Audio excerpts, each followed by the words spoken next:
a bit This is tougher, my second right? match. The only thing that I'm thinking going to this one is I think he's gonna pull guard. He pulled guard on the last opponent I faced that you saw, and he was able to Darce choke him. So when he was on top, he did show some pretty good skill on top. So I just wanted whatever happened, if he pulls guard, if I stayed on top in the point rule set, it wouldn't be as smart from the pull guard.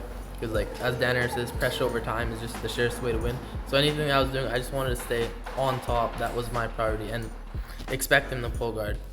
And when he pulls guard, just don't give him the grips and shit that he wants. I think before starting, I mentioned to kind of work wrestling as much as you can. Kind of be able to work top position. Yeah, I went for the Russian tie, and he kind of just jumped guard. You tried to jump. I'm thumb posting the knee here. When you have so much tension on the knee there, you can't really get anything. He has a high knee shield.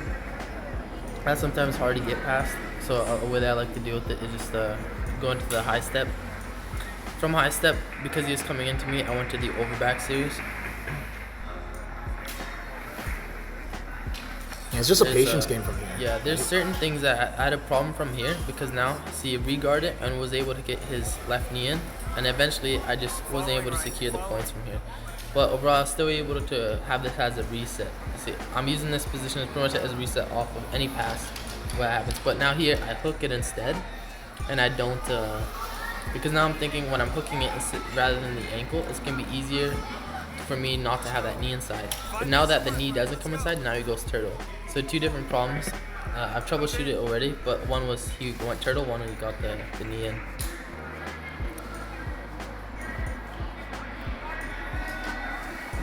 So I'm in high step now, and like before I'm standing up, I'm taking my time. I'm trying to find my balance because you can't really rush these positions. And I'm choosing in my head, depending on his reactions, am I gonna try a tight pass again, which already failed twice, or am I gonna keep loose pass?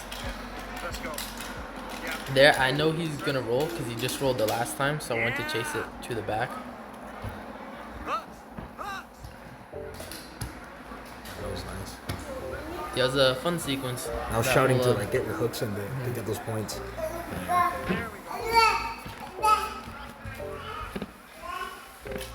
He was good on the hand fight. One thing I recognized though, he was pulling on my wrist rather than the thumb line, so if I really tried, maybe I could have finger walked it and been more stubborn. This is the same lesson from the last match. I'm in a good position, chest to back, and I didn't really take my time with it. Eventually I lose it, but here I was in this position again in a tournament yesterday where I had someone flat, and I just couldn't get get a strangle in, and that's something that Bodoni just showed. We'll do that specifically again, no time soon. I like that detail we did to like shuffling the arm up. But if I would have known that, I would have just went underhook side and then played that game again.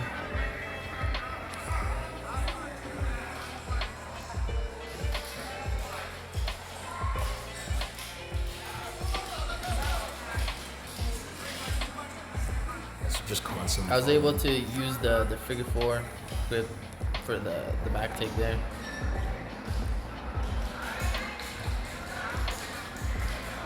I'm on the underhook side now, my preferred side, and Kevin was calling for me to do a straight jacket.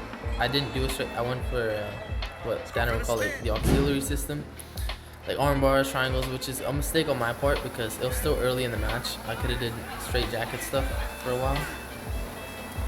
I just got excited to do the arm bar and I actually just lost it. It's a good tactic to think about. You know, going for auxiliary finishes near the end. Yeah. Or when you know you really can't win the hand fights. But I didn't even do all the conservative safe hand fights first before doing the arm bar. So this is, and it's something that that new podcast on BJJ Mental Models that the guy talked about, the closed loop theory, like from Sean Williams.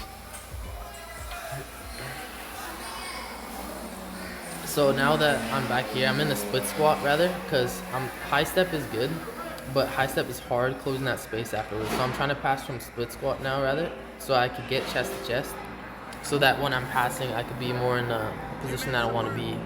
I couldn't get my frames, I couldn't kill his frames, so I went back to the high step. This was the first successful high step now, like the third time I was able to get the side control more so. And what's cool is like when one of the steps when I was scoop gripping, when he gave up his back, that's something Gordon talks about too. Your pressure passing, when you're passing, whether you're doing loose passing or whatever, you want to be able to create back exposure through the passes. And because of this rule set too, like that's what I was doing. Nice.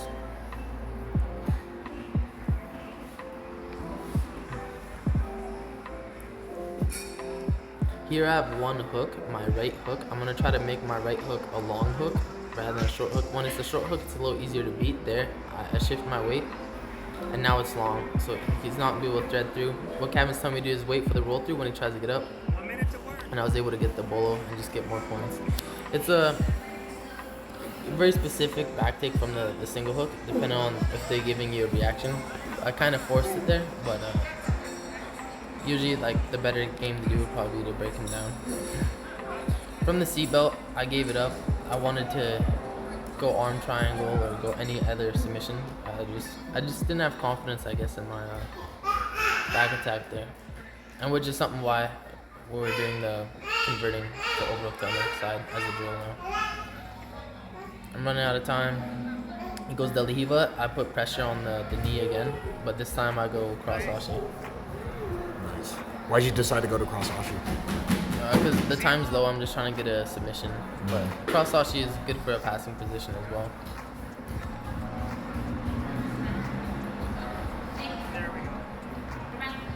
And then literally a buzzer beater tap right on the last second. Nice.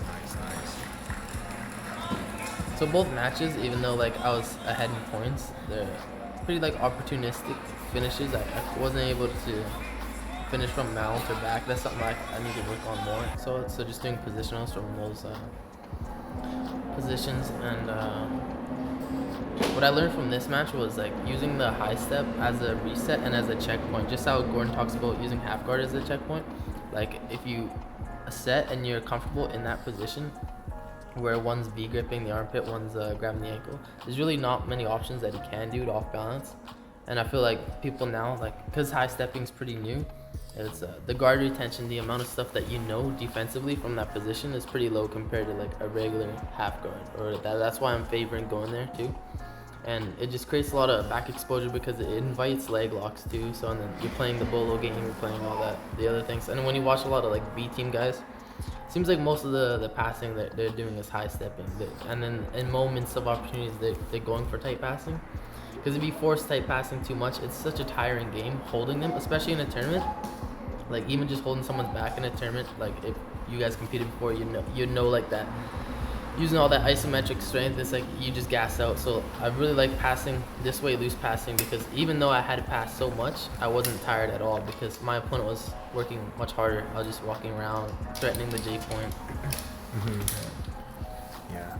So I think like now like a lot of our passing games are going to be working with loose passing, chest to chest, half guard, and body lock. And something I never did before was going to that scoop grip off of high step and doing the ankle grip. Like it worked pretty cool. I learned that from that match. Nice. Yeah. That's good, man. Any final thoughts? Is that it? Not really. I don't know. Okay. It might come to me. Yeah. All right. We'll post it in the comments. All right. Peace.